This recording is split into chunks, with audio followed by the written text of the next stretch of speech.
Hadirin dimohon berdiri. Yang Mulia Majelis Hakim Konstitusi memasuki ruang persidangan.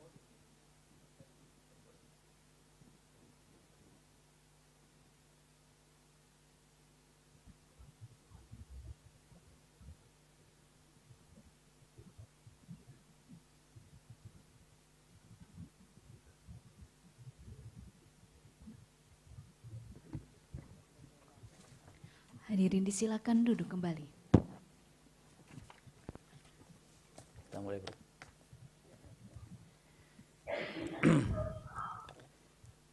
Wah, ini nggak ada yang hadir ya, yang langsung.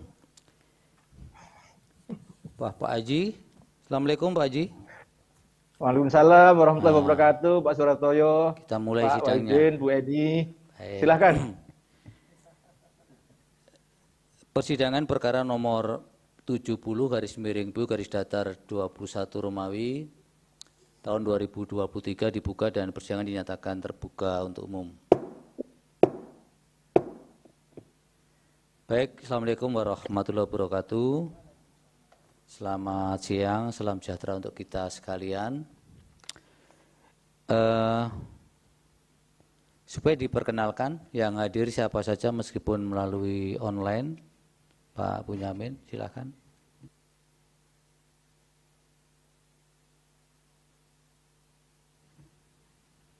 Ya,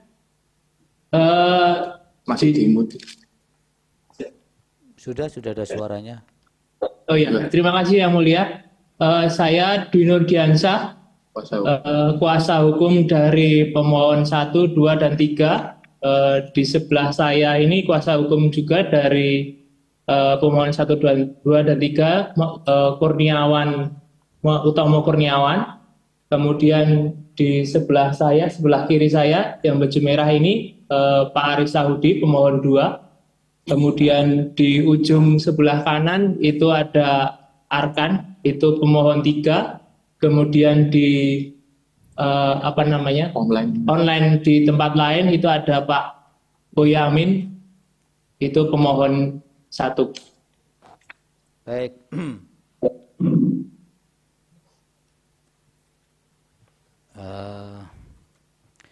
Selanjutnya Mahkamah sudah menerima permohonan yang diajukan oleh beberapa orang. Kemudian kami bertiga, Yang Mulia Profesor Dr. Eni Nurbaningsih, Yang Mulia Bapak Dr.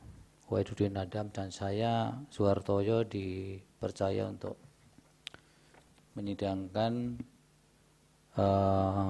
sidang pendahuluan ini. Mungkin juga nanti sampai pada sidang pendahuluan dengan menerima perbaikan. Dan kami bertiga juga sudah menerima permohonan dan sekaligus mempelajari pokok-pokok daripada permohonan yang diajukan para pemohon ini. Nah, oleh karena itu sidang siang hari ini adalah agendanya tunggal penyampaian permohonan, pokok-pokok permohonan, dan kemudian nanti akan ada respon dari para yang mulia untuk berkaitan dengan perbaikan atau kelengkapan permohonan ini. Siapa yang akan menyampaikan? Pak Bunyamin mau menyampaikan langsung? Izin Yang Mulia, biar kuasa hukum aja Yang Mulia. Oh gitu. Sudah tawaf belum ini? Tawaf wada? Sudah Yang Mulia. Oh, tinggal pulang. Wada belum Yang Mulia. Oh, nanti menjelang pulang ya? Iya, masih sampai tanggal 31 Juli Yang Mulia, ya. Masih lama. Wah, mudah-mudahan lancar. Udah arba'in juga? Belum ke Madinah, baru belum. Okay. 5 hari lagi baru ke Madinah Yang Mulia. Kan saya haji reguler. Oke. Silakan kuasa hukum yang akan menyampaikan pokok-pokoknya saja. Mas, ya oke. Ya, terima kasih Yang Mulia. Saya izin untuk dimulai saja. Intinya pada pokok-pokoknya saja permohonan yang kita akan sampaikan Yang Mulia. Hal permohonan uji materi pasal 30 ayat 1 huruf D Undang-Undang Nomor 16 Tahun 2004 tentang Kejaksaan Republik Indonesia terhadap Undang-Undang Dasar 1945. Yang bertanda tangan di bawah ini satu perkumpulan masyarakat anti korupsi Indonesia, MAKI. Kemudian yang dalam hal ini diwakili oleh Boyamin, kedua sebagai pemohon pertama, dua Lembaga Pengawasan, Pengawalan dan Penegakan Hukum Indonesia LP3HI, dalam hal ini diwakili oleh Arif Sahudi SHMH sebagai pemohon dua. Kemudian ketiga, perorangan nama Arkan Wahyu Rea sebagai pemohon tiga, untuk seluruhnya disebut sebagai para pemohon. Bahwa dalam permohonan ini para pemohon mengajukan permohonan terhadap Undang-Undang Nomor 16 Tahun 2004 tentang Kejaksaan Republik Indonesia. Terdapat korelasi yang kuat dalam ini kewenangan kejaksaan dalam melakukan penyidikan dalam tindak pidana korupsi, sehingga para pemohon perlu untuk melakukan pengujian terhadap pasal 30 ayat 1 huruf D Undang-Undang Nomor 16 Tahun 2004 tentang Kejaksaan Republik Indonesia, guna apabila permohonan aku dikabulkan, Yang Mulia Majelis Hakim Mahkamah Konstitusi menyatakan dalam putusannya bahwa aturan terkait kewenangan Kejaksaan Republik Indonesia pasal 30 ayat 1 huruf D Undang-Undang Nomor 16 Tahun 2004 tentang Kejaksaan Republik Indonesia dalam melakukan penyidikan pada tindak pidana korupsi bertentangan dengan Undang-Undang Dasar 1945 jika tidak ditambah berwenang menangani perkara kolusi dan nepotisme.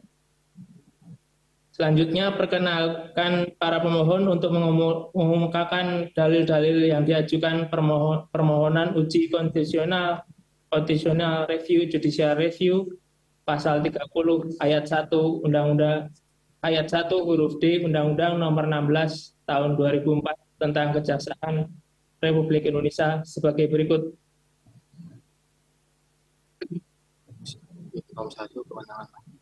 Rom 1, kewenangan Mahkamah Konstitusi.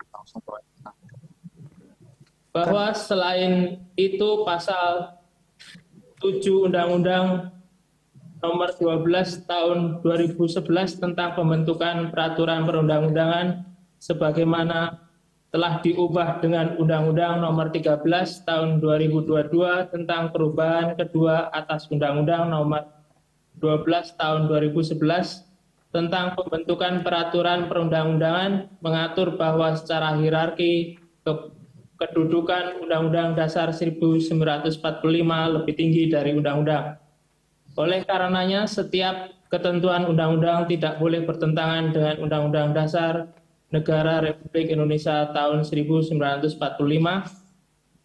Maka, jika terdapat ketentuan dalam undang-undang yang bertentangan dengan Undang-Undang Dasar 1945, maka ketentuan undang-undang tersebut dapat dimohonkan untuk diuji melalui mekanisme pengujian undang-undang di Mahkamah Konstitusi. Bagian kewenangan dianggap dibacakan. Bagian kewenangan dianggap dibacakan. Kedudukan hukum. 2. Kedudukan hukum dan kepentingan hukum pemohon.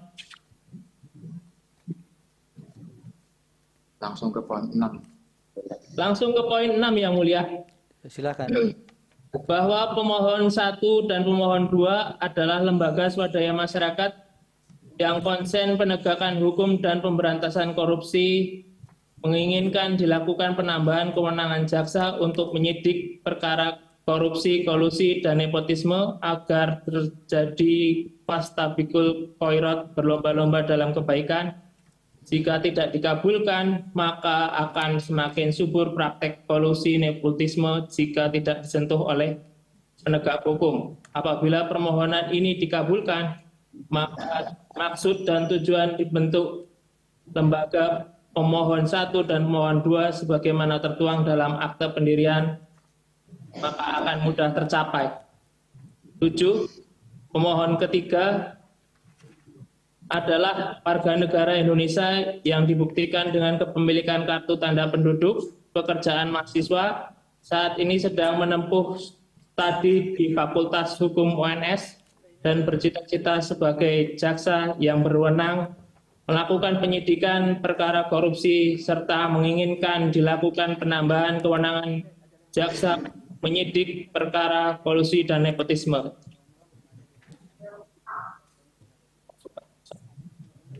Kemudian kita anggap dibacakan untuk selanjutnya di alasan-alasan permohonan yang mulia. Ya, silakan. Poin Romawi 3. Poin 4, bahwa kewenangan penyidikan oleh kejaksaan dalam pentindak pidana tertentu korupsi lebih lanjut diatur dalam sebuah perundang-undangan video Undang-Undang Nomor 16 Tahun 2004 tentang Kejaksaan Republik Indonesia Pasal 17 sehingga berlaku asas peraturan terbaru Undang-Undang Nomor 16 Tahun 2004 tentang Kejaksaan Republik Indonesia Pasal 17 menyampingkan peraturan lama Kitab Hukum Acara Pidana dan peraturan khusus Undang-Undang Nomor 16 Tahun 2004 tentang Kejaksaan Republik Indonesia menyampingkan peraturan umum Kitab Hukum Acara Pidana. 5. Kewenangan penyidikan sebuah perkara tertentu oleh lembaga tertentu kemudian berkembang dan tersebar dalam produk perundang-undangan, pajak, bea cukai, jasa keuangan oleh OJK dan KPK. Sehingga kewenangan penyidikan perkara korupsi oleh kejaksaan berdasarkan undang-undang adalah praktek ketatanegaraan yang kemudian dikembangkan oleh pembentuk undang-undang sebagai ejawantah asas open legacy policy tanpa bermaksud melaksanakan hukum acara pidana secara murni dan konsekuen. 6. Bahwa Kejaksaan Agung Republik Indonesia dalam perkembangannya melakukan penyidikan perkara korupsi dan nepotisme oleh Kejaksaan Tinggi Bengkulu sebagaimana tertuang dalam putusan perkara nomor 16 61 garis miring PIT titik sus strip TPK garis miring 16 garis miring PN titik BGL junto nomor 7 garis miring PIT titik sus strip TPK garis miring 2017 PT titik BGL junto nomor 2291 K garis miring PIT titik sus garis miring 2017 dan oleh Kejaksaan Tinggi Sumatera Selatan video bukti P.6, P.7 dan P.8. 7. Bahwa kewenangan kejaksaan memberantas korupsi, kolusi, dan nepotisme itu secara tegas dinyatakan di penjelasan umum alinea 5 Undang-Undang Nomor 16 Tahun 2004 tentang Kejaksaan. Frase memberantas harus dimaknai bukanlah tindakan yang bersifat administratif, tapi merupakan penegakan hukum berdasarkan hukum secara sesuai tugas dan fungsi kejaksaan. Kewenangan jaksa itu secara tegas dinyatakan di pasal 18 beserta penjelasan Undang-Undang Nomor 28 Tahun 1999 tentang penyelenggaraan negara yang bersih dan bebas dari korupsi, kolusi, nepotisme. Di penjelasan pasal itu dimaksud instansi yang berwenang adalah Badan Pengawasan Keuangan dan Pembangunan BPKP, Kejaksaan, dan Kepolisian. 8. Bahwa kewenangan penyidikan perkara tertentu oleh lembaga tertentu merupakan kewenangan oleh pembuat undang-undang open legal policy, namun dikarenakan dalam penjelasan pasal 30 Undang-Undang Kejaksaan diatur mengenai penyidikan korupsi, maka sudah mestinya sekalian diperluas dan dimaknai berwenang melakukan penyidikan perkara korupsi, kolusi, dan nepotisme oleh Mahkamah Konstitusi Republik Indonesia. 9. Permohonan pengujian ini berkaitan dengan tugas dan kewenangan penyidikan kejaksaan sebagaimana diatur dalam pasal 30 Undang-Undang Nomor 16 Tahun 2004 tentang Kejaksaan Republik Indonesia yang berbunyi: 1. Di bidang pidana, Kejaksaan mempunyai tugas dan wewenang: A. Melakukan penuntutan, B. Melaksanakan penetapan hakim dan putusan pengadilan yang telah memperoleh kekuatan hukum tetap, C. Melakukan pengawasan terhadap pelaksanaan putusan pidana bersyarat, putusan pidana pengawasan, dan keputusan lepas bersyarat.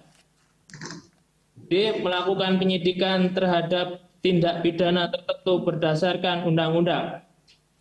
E. Melengkapi berkas perkara tertentu dan untuk itu dapat melakukan pemeriksaan tambahan sebelum dilimpahkan ke pengadilan yang dalam pelaksanaannya dikoordinasikan oleh penyidik. Penjelasan pasal 30 ayat 1 huruf D Undang-Undang 16 2004, kewenangan dalam ketentuan ini adalah kewenangan sebagaimana diatur. Misalnya adalah Undang-Undang Nomor 26 Tahun 2000 tentang Pengadilan Hak Asasi Manusia dan Undang-Undang Nomor 31 Tahun 1999 tentang Pemberantasan Tindak Pidana Korupsi sebagaimana telah diubah dengan Undang-Undang Nomor 20 Tahun 2001 junto Undang-Undang Nomor 30 Tahun 2002 tentang Komisi Pemberantasan Tindak Pidana Korupsi. 10. Ketentuan mengenai kewenangan penyidikan yang dimiliki kejaksaan sebagaimana diatur dalam pasal 30 Undang-Undang Nomor 16 Tahun 2004 aqua jelas sesuai dengan prinsip kepastian hukum yang adil serta perlakuan yang sama di hadapan hukum sebagaimana dijamin dalam pasal 28D Undang-Undang Dasar 1945 dan akan lebih hebat jika berwenang untuk menyidik perkara korupsi nepotisme sehingga semakin terwujud pemerintahan bersih, berwibawa, bebas KKN sebagaimana amanat Undang-Undang Nomor 28 Tahun 1999 tentang penyelenggaraan negara yang bersih dan bebas dari korupsi, kolusi, dan nepotisme. 11. Kewenangan penyidikan yang dimiliki kejaksaan berdasarkan pasal 30 Undang-Undang Nomor 16 Tahun 2004 aqua sesuai dengan hak-hak dan kepentingan konstitusional para pemohon, apalagi akan lebih hebat jika ditambah berwenang menyidik perkara KKN sehingga para pemohon menjadi korban perkara KKN akan mendapatkan hak, perlakuan, dan jaminan perlindungan kepastian hukum sebagaimana dijamin dalam pasal 28D Undang-Undang Dasar 1945. Kemudian mana lagi? 13 dianggap dibacakan. Bisa langsung petitum kan sudah cukup.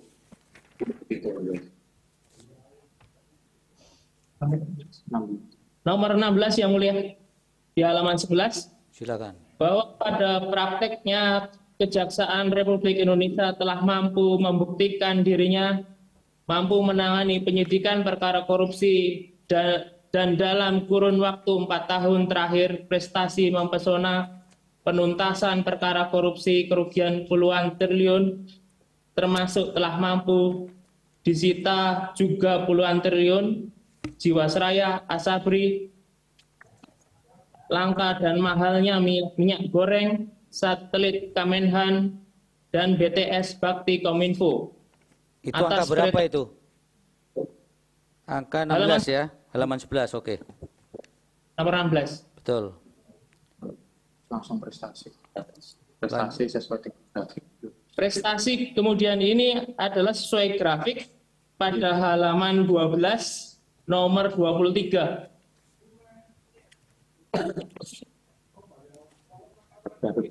Oke.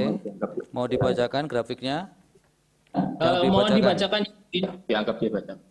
Mohon dianggap dibacakan yang mulia. Ya. Langsung petitum. Petitum ya. Langsung petitum yang mulia. Oke. Romawi 5, permohonan. Berdasarkan hal-hal yang telah diuraikan di atas, para pemohon dengan ini memohon kiranya Majelis Hakim Mahkamah Konstitusi Republik Indonesia (MKRI) berkenan memeriksa, mengadili dan memutus permohonan para pemohon yang amarnya sebagai berikut. 1. Menerima dan atau mengabulkan seluruh permohonan para pemohon. 2. Menyatakan pasal 30 ayat 1 huruf D Undang-Undang Nomor 16 Tahun 2004 tentang Kejaksaan Republik Indonesia bertentangan dengan Undang-Undang Dasar Negara Republik Indonesia tahun 1945 dan tidak mempunyai kekuatan hukum mengikat sepanjang tidak dimaknai. Kejaksaan mempunyai tugas dan berwenang melakukan penyidikan perkara korupsi, kolusi, dan nepotisme. 3. Memerintahkan pemuatan putusan ini dalam berita negara sebagaimana mestinya.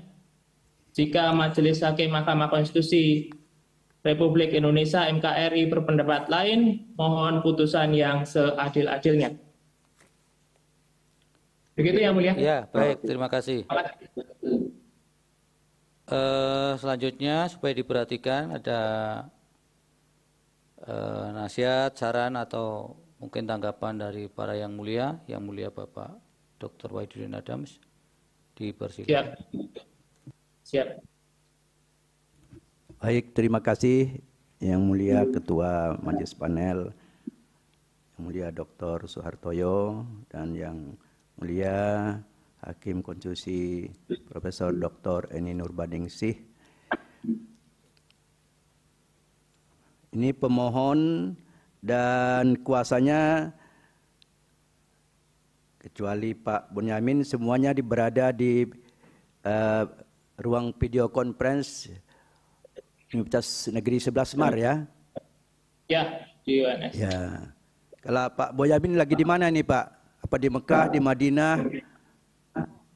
Masih di Mekah yang mulia. Oh baik. Jadi, ya. masih 5 hari lagi ke Madinahnya. Ya, insya Allah mudah-mudahan lancar, sehat ya. Jaga kesehatannya. Amin, ya Rabbal Alamin. Ya. Masih. Baik.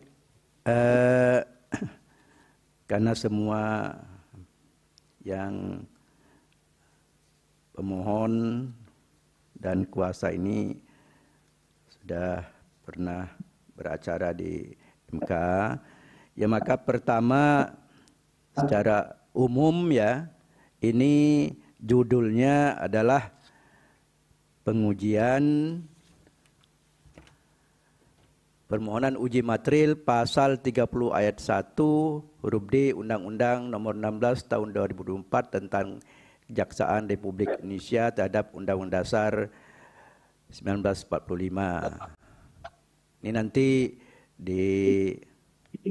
disempurnakan ya, karena Undang-Undang Nomor 16 2004 itu juga sudah ada perubahannya, itu disebut juga ya, sebagaimana telah diubah, disebutkan ya. Nah yang kedua, ini saya baca-baca semuanya, disebutkan materi pasal 31 yang dimohonkan pengujian. Namun batu uji atau dasar pengujiannya ini sepintas saja disebut. Di angka 4 itu diatur dalam pasal 28D ayat 1 Undang-Undang Dasar 45. Kemudian di angka 10 begitu saja. Tidak pernah disebut, ditulis bunyi pasal 28D ayat 1 itu. Ya kan ini menguji, dasar pengujiannya Undang-Undang Dasar 1945 28D ayat 1. Pertama, belum pernah disebut lengkapnya apa itu. Hanya disebut ya mendapat pengakuan, jaminan, perlindungan hukum, kepastian hukum yang adil sebagaimana diatur. Ya, ada baiknya disebut lengkapnya itu apa, karena ini dasar pengujian ya. Nah, ini nanti dilengkapi. Nah, yang kedua, ini tidak pernah disinggung-singgung terlalu jauh bahwa terhadap norma yang dimohonkan ini sudah pernah dimohonkan pengujiannya sudah pernah diputus di tahun 2007 ya. Ya, amarnya tidak dapat diterima. Kemudian 2012 itu ditolak ya, pasal 30 ayat 1 huruf D ya. Nah, ini perlu dijelaskan nanti di uraiannya ya. Jadi dasar pengujiannya tidak disebutkan secara utuh. Nah, yang diuji disebutkan secara utuh sekali ya. Nah, kemudian bagaimana elaborasinya bahwa ini sudah pernah dimohonkan pengujian dan diputus norma pasal 30 ayat 1 huruf D ini.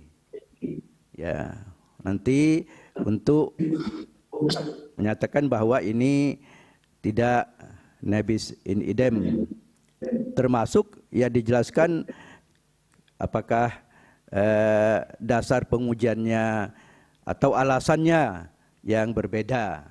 Ini tidak disinggung-singgung di sini. Selintas juga nampaknya belum ya. Nah, ini perlu di elaborasi nanti.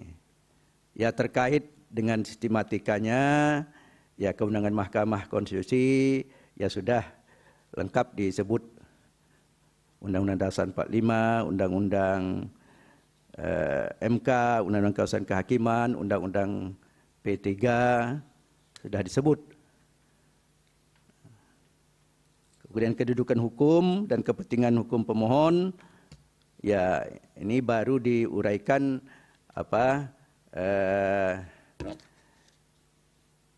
dasarnya, ya mulai dari putusan MK dan kemudian menjadi peraturan MK 2 2021.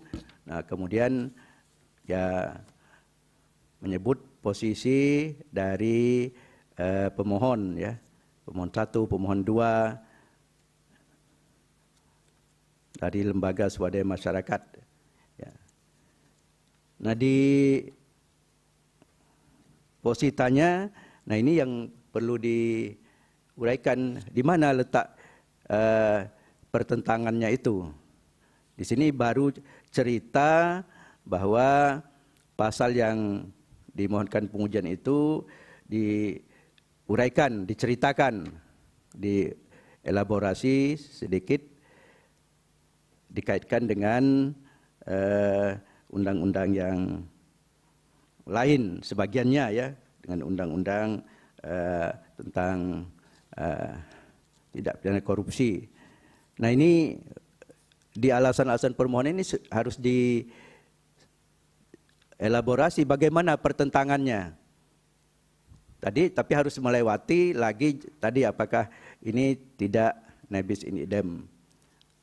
Ini diuraikan, tidak disebutkan ya bertentangannya di mana, karena itu akan mengantarkan kepada petitum kan.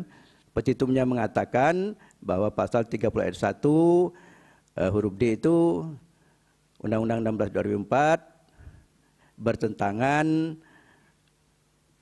dengan Undang-Undang Dasar 45 dan tidak punya ikutan mengikat sepanjang tidak dimaknai.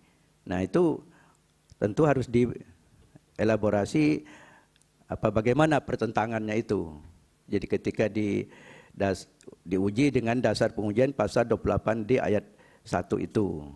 Ini saya kira masih sangat belum membuat alasan-alasan permohonan itu yang ya dapat mengantarkan ke petitum itu. Nah, ini perlu lagi nanti uraikan lebih lanjut ya, Pak Bonyamin. Nah, kemudian ya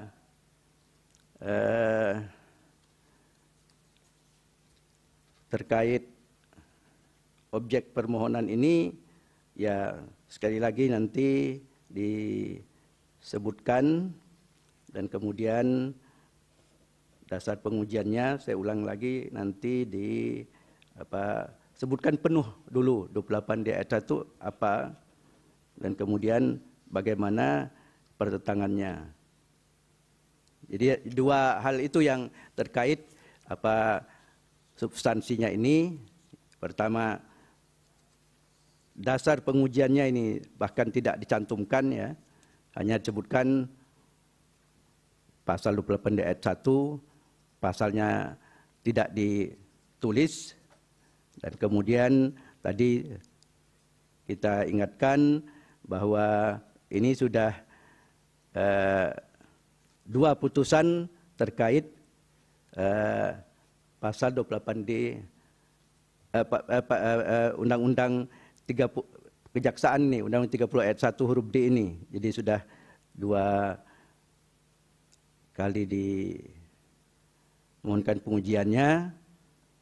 Tahun 2007 yang amarnya tidak dapat diterima, 2012 amarnya ditolak. Itu harus kuat di sana nanti Pak Bonyamin, supaya ini jelas, tidak nabis idem, dan jelas kalau elaborasi yang mengantarkan ke petitum bahwa ini bertentangan dengan Undang-Undang 45 yang kemudian di petitum ingin dimaknai.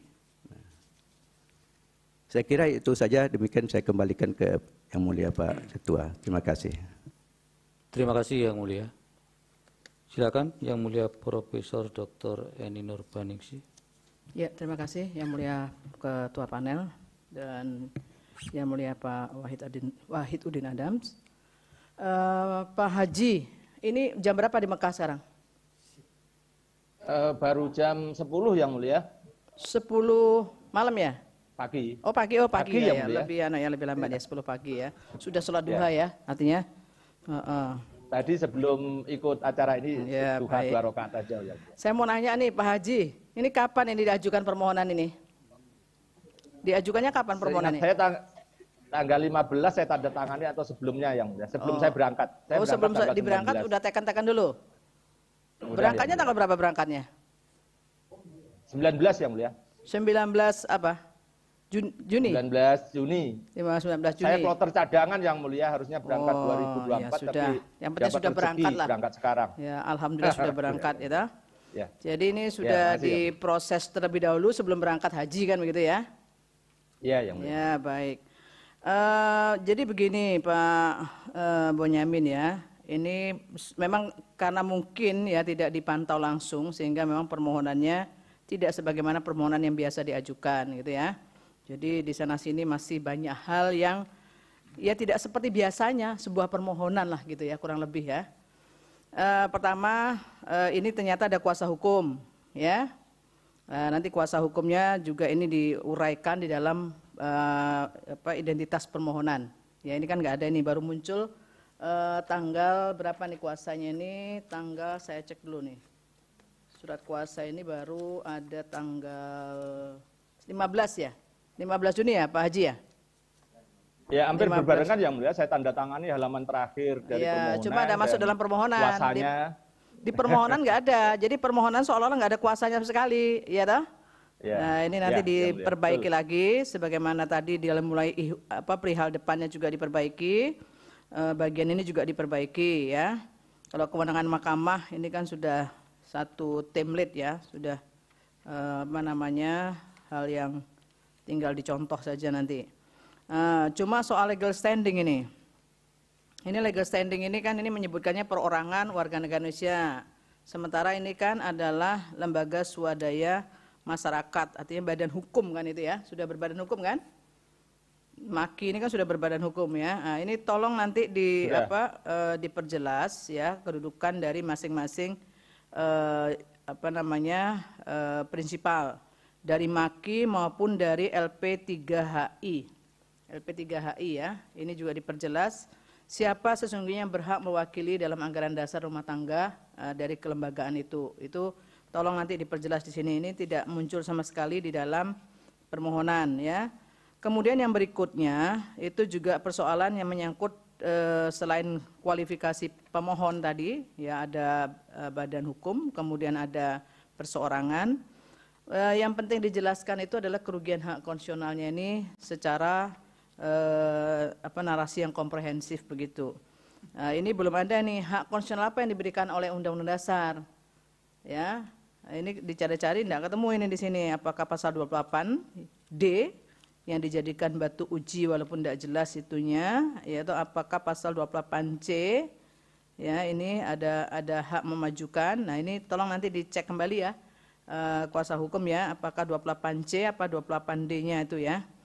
Kemudian yang terpenting lagi berikutnya adalah sebetulnya apa yang menjadi anggapan kerugian dari para pemohon ini dengan berlakunya norma pasal 30 ayat 1 huruf D.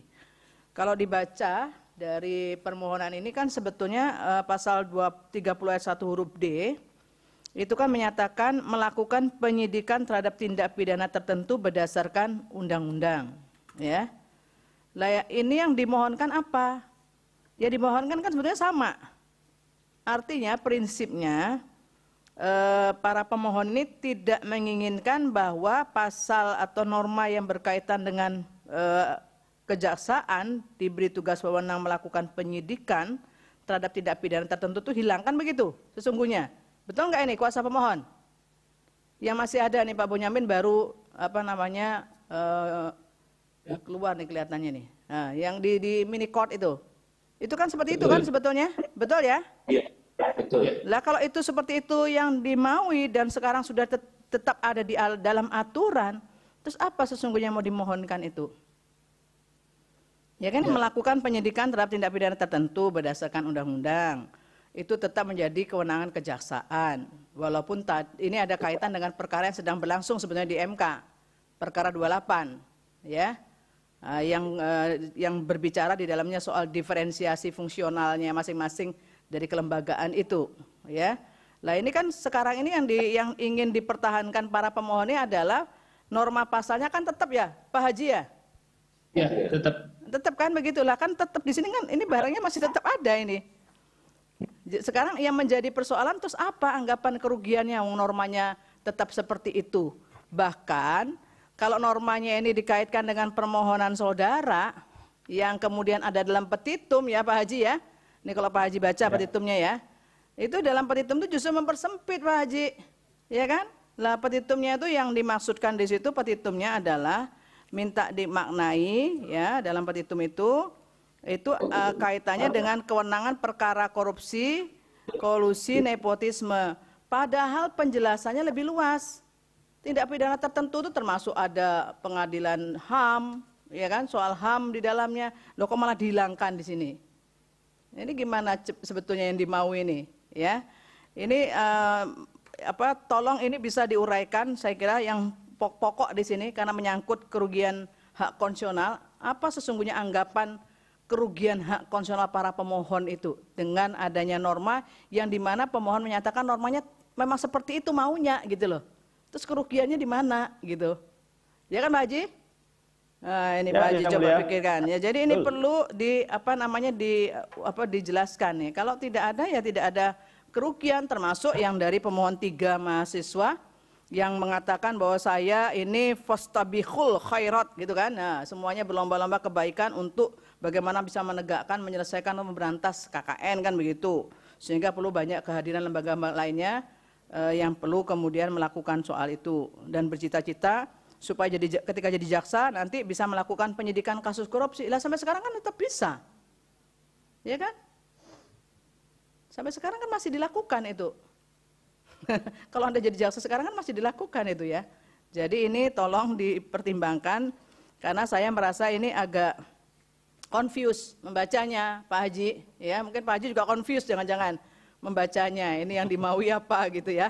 Ya, artinya norma pasalnya tetap ada, ya, tetap berlaku. Kemudian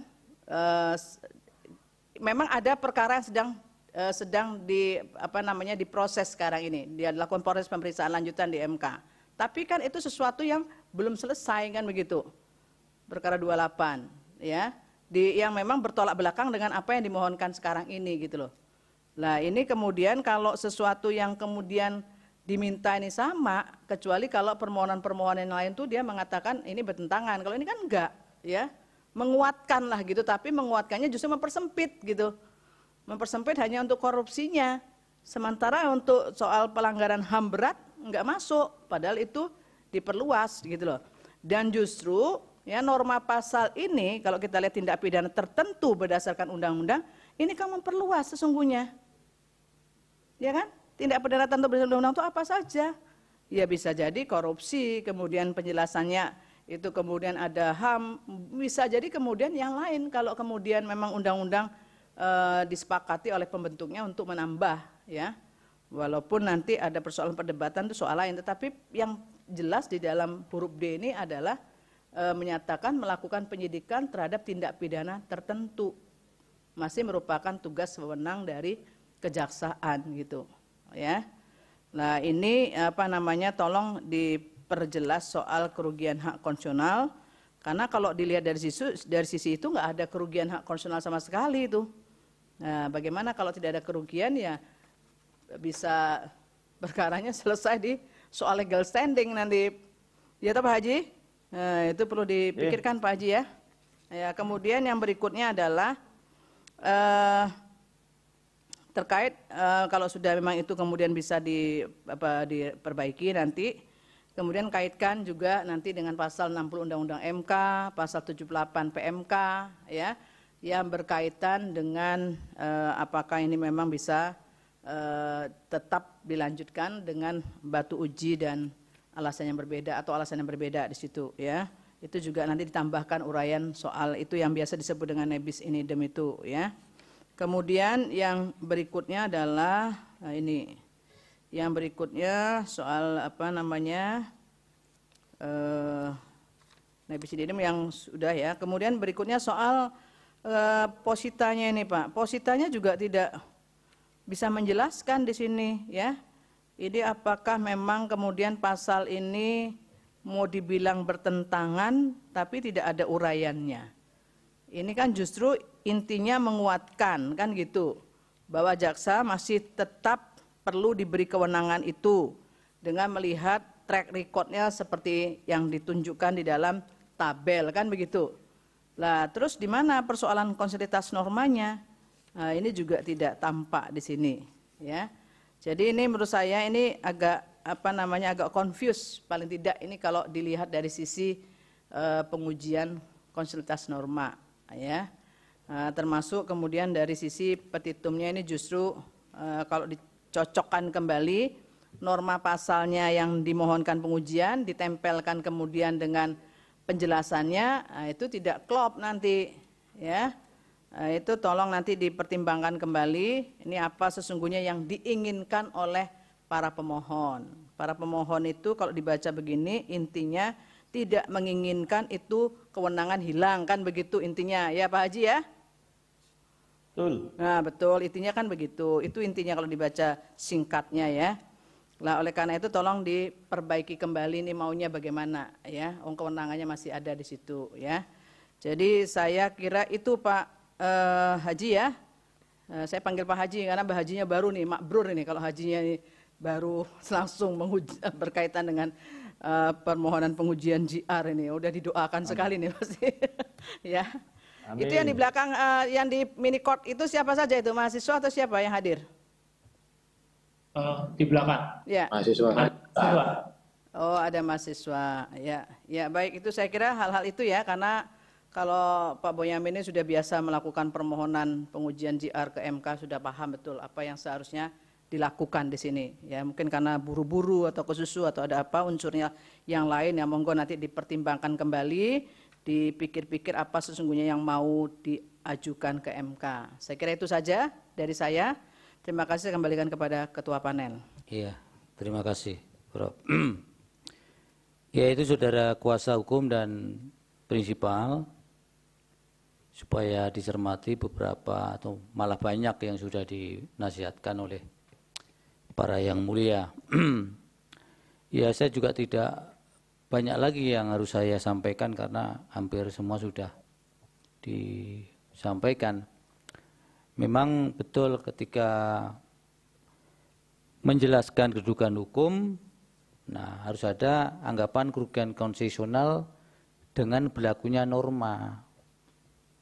Nah, norma ini kan sekarang masih ada, Pak Bonyamin. Kecuali sudah dinyatakan inkonstitusional sebagaimana yang dimohonkan dalam permohonan lain yang menguji pasal ini. Kalau nanti sudah dikabulkan, sehingga kejaksaan kehilangan kewenangan untuk menyidik perkara korupsi, nah baru muncul kerugian para pemohon, Pak Bonyamin dan teman-teman itu. Tapi kalau hari ini existing, norma itu masih utuh, masih aman. Meskipun, sebagaimana disampaikan Yang Mulia tadi, bahwa Bapak di sini menambahkan kolusi dan nepotisme. Nah, sehingga kalau norma hari ini hanya menyatakan berwenang melakukan penyidikan perkara tindak pidana tertentu, itu menurut pandangan para pemohon inkonstitusional. Karena apa? Karena tidak mencakup kolusi dan nepotisme. Boleh jadi itu bisa menjadi masuk, tapi ada sisi lain yang kemudian menjadi memangkas, Pak Bonyamin. Yang dipangkas apa? Kewenangan penyidikan dalam perkara yang lain tadi. Karena di dalam norma pasal 30 ayat 1 huruf D, itu tidak pidana tertentu. Tertentu itu kok korupsi adalah diantaranya. Oleh karena itu dalam penjelasan pasal 30 ayat 1 huruf D, yang dimaksud tertentu adalah diantaranya HAM berat dan korupsi. Jadi seperti yang disampaikan Prof. ini tadi, bisa jadi ada kewenangan lain yang kemudian tidak disebutkan di situ. Tapi itu menjadi bagian dari kewenangan kejaksaan. Nah, kalau sekarang Bapak tuker hanya kolusi dan nepotisme, HAM berat dan tindak pidana lain yang masuk kategori tertentu menjadi hilang. Kalau Bapak mau meneruskan permohonan ini. Tapi kalau tetap diteruskan pun harus bertumpu pada legal standing. Legal standing itu adalah berlakunya norma yang menurut Bapak merugikan hak konstitusional. Padahal norma ini belum berubah karena di keterangan Bapak di alasan ketika menjelaskan legal standing, angka 9 nanti dicermati, halaman 6 ini menjadi sesuatu yang aneh justru ketika Mahkamah Konstitusi Republik Indonesia akan menghilangkan kewenangan jaksa melakukan penyidikan perkara korupsi. Nah, ini bertumpu atau berpijak dari ini baru asumsi. MK belum akan menghilangkan kewenangan itu, Pak Haji. Jadi jangan buru-buru, jadi nanti bisa prematur loh ini legal standingnya. Sehingga oleh karena itu monggo diperbaiki dengan argumen yang kuat. Ada beberapa handicap tadi yang disampaikan para Yang Mulia tadi, kalau tetap mau diajukan. Nah, kemudian akhirnya kompatibel juga dengan petitum. Kalau petitum kemudian seperti ini mempersempit, di satu sisi menambah ada kolusi dan nepotismenya, di sisi lain menghilangkan HAM berat, kemudian tindak pidana lain yang tidak disebutkan secara letterlex di Undang-Undang 16 2004 itu. Padahal kalau lihat semangat normanya masih ada jenis tindak pidana lain yang masuk kategori tertentu yang menjadi kewenangan daripada penyidikan Kejaksaan Agung. Nah, ini harus hati-hati, Pak. Yang satu hal lagi, kalau Bapak tetap firm mengajukan permohonan ini, Pak, nanti tolong tetap disinggung bagaimana cara mengatasi adanya diferensiasi fungsional itu dan criminal justice sistemnya bagaimana. Ini tidak bisa dilepaskan. Di beberapa statement Pak Bonyamin kan selalu konsisten dengan prinsip-prinsip itu, tapi hari ini kemudian itu tidak disinggung. Tolong diseimbangkan lah supaya kita semua kemudian publik yang mengikuti permohonan ini mendapatkan gambaran yang clear, berimbang dan kemudian terukur serta proporsional kan begitu. Oke, jadi Silakan nanti dipertimbangkan, didiskusikan kembali dengan timnya, dengan prinsipal yang lain. Atau ada yang mau disampaikan dulu sebelum saya tentukan jangka waktu perbaikannya, Pak Bonyamin atau teman-teman. Ya, silakan. Pertama, memang ikhtiar saya supaya berbeda dengan orang lain yang dalam konteks seakan-akan menuduh sesuatu yang belum. Gitu.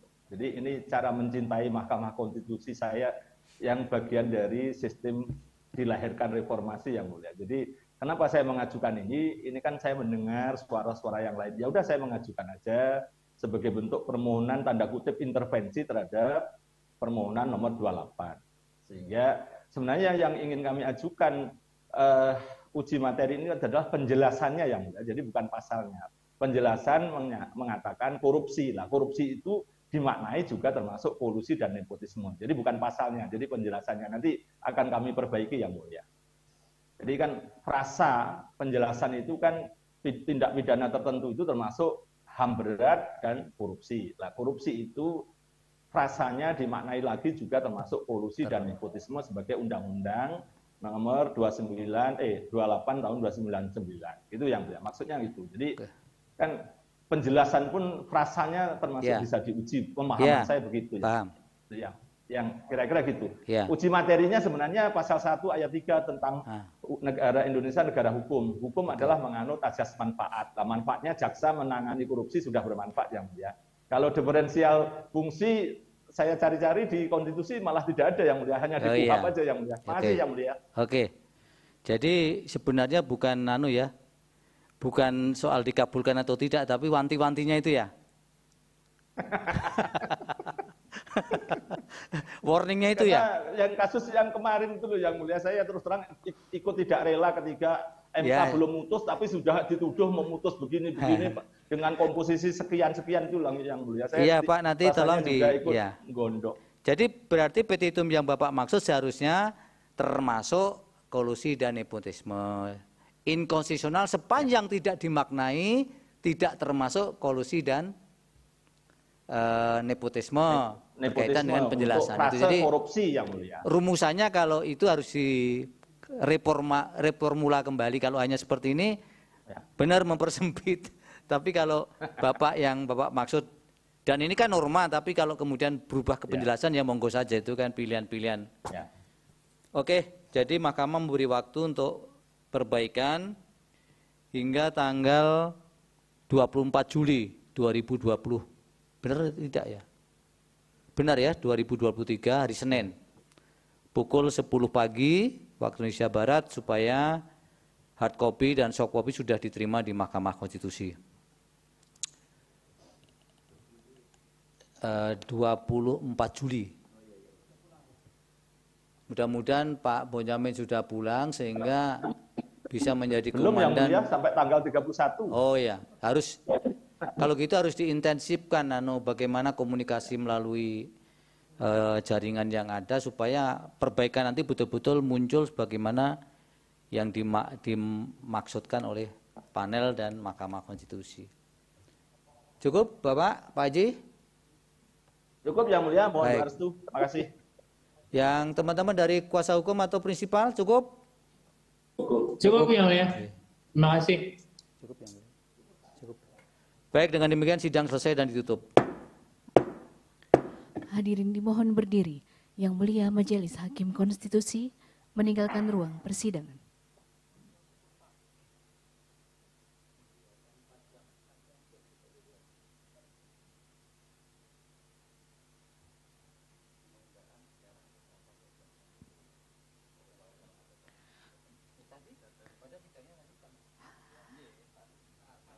Hadirin disilahkan duduk kembali.